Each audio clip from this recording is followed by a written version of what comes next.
রহমানির রহিম। আসসালামু আলাইকুম প্রিয় ভিউয়ার্স, আশা করি মহান আল্লাহর রহমতে যে যেখানে আছেন ভালো আছেন, সুস্থ আছেন। সবার সুস্থতা কামনা করে আরও একটি তীব্র বশীকরণ নিয়ে আসি, বশীকরণ টোটকা। তাই সবার কাছে অনুরোধ থাকবে সম্পূর্ণ ভিডিওটা দেখার জন্য অবশ্যই চ্যানেলটি সাবস্ক্রাইব করবেন, লাইক কমেন্ট করবেন। আজকের এই বশীকরণ টোটকাটি সম্পূর্ণ পরীক্ষিত এবং সঙ্গে সঙ্গেই আপনার ফল প্রাপ্ত হবে। এটা সঙ্গে সঙ্গে ফল হবে।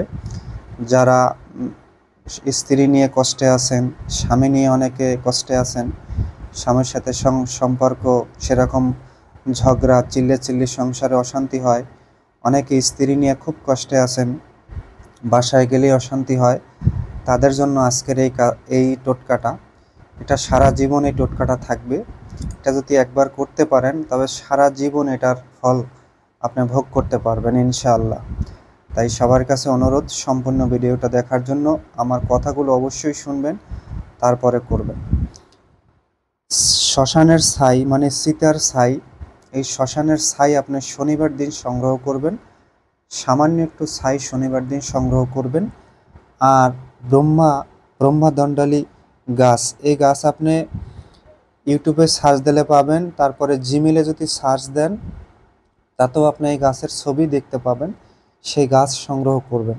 এই গাছের শিকড় অথবা পাতা লতা সংগ্রহ করবেন, সামান্য একটু সংগ্রহ করবেন, করে কোনো নারী বা পুরুষের মাথায় দেয়া যায়। দেওয়ার সময় বলতে হবে, আমি এই নারীকে সারা জীবনের জন্য বশীভূত করলাম। তার পিছন থেকে অথবা সামনে থেকে যদি বা পিছন থেকে দেয়া যায়, সারা জীবন ওই নারী আপনার বশীভূত হয়ে যাবে। তবে কেউ খারাপ কাজে, চরিত্র খারাপ করার জন্য, ইজ্জত নষ্ট করার জন্য কেউ এই পন্থা করলে কিন্তু আপনার পুরুষলিঙ্গ অথবা যদি নারী হয় তারে কিন্তু তার স্থান একবারে নষ্ট হয়ে যাবে। কারণ এটা কিন্তু শিব বলেন, হে রাবণ, আমার বাক্য কখনো বৃথা হয় না। এটা কিন্তু খুব পাওয়ারফুল একটা জিনিস। সে শ্মশানের ছাই, শ্মশানের চিতার ছাই হলো স্বয়ং শিব নিজে তার গায়ে ব্যবহার করে। এটা কিন্তু যারা সনাতন ধর্ম তারা কিন্তু ভালো করে জানেন।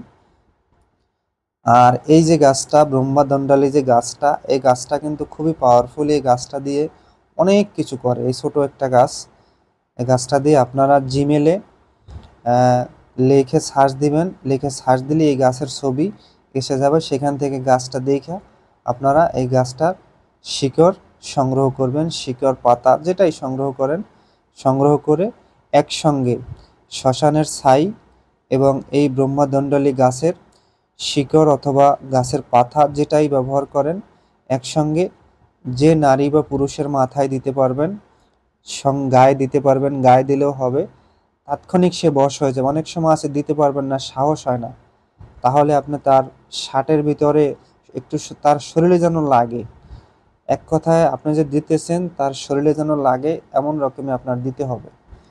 দিতে পারেন।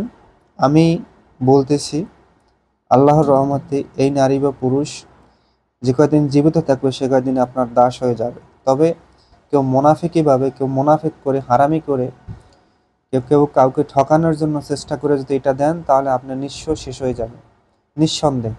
যদি শরীরের চাহিদা মেটানোর জন্য কোনো বশীকরণ কাজ করা হয় তাহলে সে শেষ হয়ে যাবে, একদম শেষ হয়ে যাবে। এটা কিন্তু আমি পরীক্ষিত কথা বলে দিলাম সবাইকে। এই চিতার ছাই দ্বারা, ব্রহ্মাকুণ্ডলিক শিকড় দ্বারা যদি কাউকে বশীভূত করেন, যে কয়দিন আপনি জীবিত থাকবেন সে কয়দিন সেই নারী বা পুরুষ আপনার বশে থাকবে ইনশাআল্লাহ। আপনারা পরীক্ষা করে তারপর কমেন্টে আমাকে জানাবেন। আর আমি বললাম শিকড়টা, এই গাছের ছবিটা আপনি জিমেলে সার্চ দিলে পাবেন।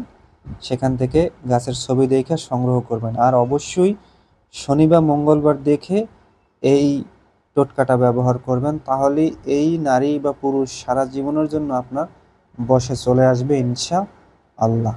আশা করি সবাই বুঝতে পারছেন। বিশ্বাসের সহিত করবেন, এটা কখনো ফেল হবে না। অবশ্যই বিশ্বাসের সহিত যে কোনো জিনিস করলে সেটা কখনো ফেল হয় না। আশা করি সবাই বুঝতে পারছেন। সবাই ভালো থাকবেন, সুস্থ থাকবেন। আজ এই পর্যন্তই। আসসালামু আলাইকুম ওয়া রাহমাতুল্লাহ।